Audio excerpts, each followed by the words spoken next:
kelas Ekonomi Syariah 5 semester 3 Fakultas Ekonomi dan Bisnis Islam Institut Agama Islam Negeri Jember. Alhamdulillah saya masih diberikan nikmat berupa kesehatan oleh Allah Subhanahu wa taala sehingga saya dapat membuat video tanggapan mengenai ekonomi tertutup tanpa kebijakan pemerintah atau ekonomi dua sektor yang dijelaskan oleh dosen saya yaitu Bapak Abdul Wadud Nafis LC.MNI selaku dosen pengampu mata kuliah ekonomi makro Islam. Dalam video tersebut, dosen saya menjelaskan mengenai pengertian ekonomi dua sektor, diagram alir perekonomian dua sektor, aliran pendapatan, hubungan konsumsi dan pendapatan, kecondongan mengkonsumsi, kecondongan menabung, fungsi konsumsi dan tabungan, investasi dan juga fungsi investasi. Kemudian juga faktor penentu dari investasi. Nah, dalam video kali ini saya akan memberikan tanggapan atau menambahi mengenai penjelasan dari ekonomi dua sektor. Jadi, ekonomi dua sektor itu merupakan suatu perekonomian yang diasumsikan hanya terdiri dari sektor rumah tangga dan juga sektor perusahaan. Nah, perekonomian dua sektor itu juga disebut sebagai perekonomian tertutup. Mengapa demikian? Karena di dalam perekonomian tersebut tidak ada hubungan ekonomi dengan dunia internasional, seperti halnya ekspor dan juga impor. Nah, dalam ekonomi dua sektor itu juga terdapat diagram kegiatan ekonomi yang menunjukkan hubungan rumah tangga konsumen dengan rumah tangga produsen. Nah, penjelasan di dalam diagram tersebut memberikan gambaran bahwasannya interaksi antara bahwasannya hanya terjadi interaksi antara produsen dan konsumen saja. Diagram ekonomi dua sektor itu sifatnya masih sederhana sehingga tidak memasukkan pihak lain seperti pemerintah dan juga masyarakat luar negeri. Saya di sini juga akan menambahi mengenai perekonomian dua sektor dalam arus melingkar dari aktivitas ekonomi yang mempunyai 4 sifat utama. Yang pertama itu sifatnya sebagai balas jasa atas penggunaan faktor produksi dari sektor rumah tangga oleh sektor perusahaan. Maka sektor rumah tangga akan memperoleh pendapatan yang berupa gaji, upah, sewa, bunga, dan juga laba. Nah, sifat yang kedua itu sebagian besar pendapatan yang diterima oleh sektor rumah tangga akan digunakan untuk pengeluaran konsumsi, yaitu untuk membeli barang dan juga jasa yang dihasilkan oleh sektor perusahaan.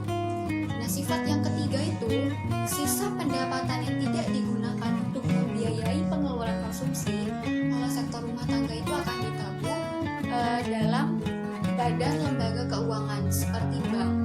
Sifat yang keempat atau yang terakhir yaitu sektor perusahaan yang memerlukan modal untuk kegiatan investasi meminjam tabungan yang dikumpulkan oleh lembaga keuangan dari sektor rumah tangga. Nah, penjelasan ini saya dapat dari modul 10 perekonomian dua sektor pada halaman 12. Nah, di dalam model makroekonomi yang sederhana itu diperoleh asumsi bahwasannya pengeluaran agregat itu terbagi menjadi dua. Yang pertama itu pengeluaran untuk barang-barang konsumsi dan pengeluaran untuk barang-barang modal atau investasi. Lalu apa itu konsumsi? Konsumsi itu merupakan suatu aktivitas yang dilakukan oleh manusia untuk menghabiskan nilai jual barang dan juga jasa sekaligus untuk memenuhi kebutuhan hidupnya. Pihak yang melakukan kegiatan konsumsi itu disebut dengan konsumen. Apa itu fungsi konsumsi? Fungsi konsumsi itu merupakan suatu fungsi yang menggambarkan hubungan antara tingkat konsumsi rumah tangga dengan pendapatan nasional dalam suatu perekonomian. Persamaannya itu ya C sama dengan A ditambah B, Y. Nah, C itu merupakan tingkat konsumsi. Nah, A itu merupakan konsumsi rumah tangga secara nasional pada saat pendapatan nasional itu nol. B itu merupakan kecondongan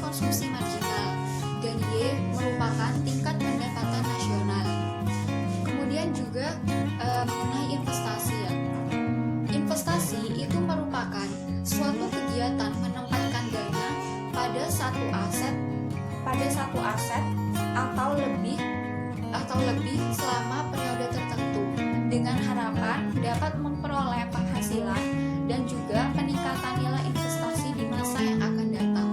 Fungsi dari investasi itu sendiri merupakan kurva yang menunjukkan sebuah hubungan antara tingkat investasi dan juga tingkat pendapatan nasional.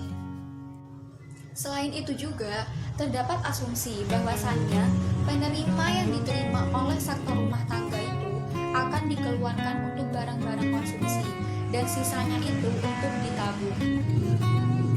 Apa itu tabungan?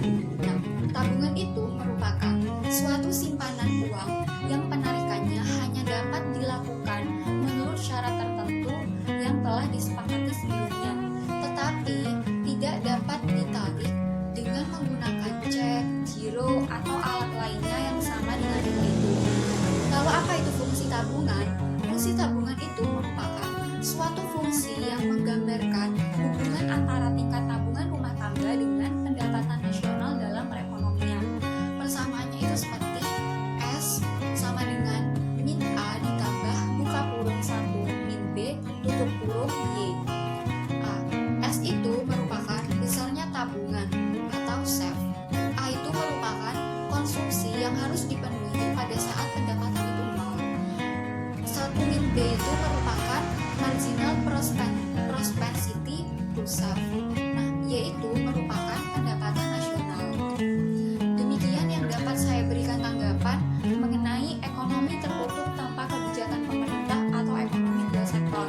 Mohon maaf apabila ada salah kata dan kekurangannya. Akhirul kalam, subhanakallahumma wa bihamdika asyhadu an la ilaha illa anta astaghfiruka wa atubu ilaik. Wallahul muwaffiq ila aqwamit thoriq. Wassalamualaikum warahmatullahi wabarakatuh.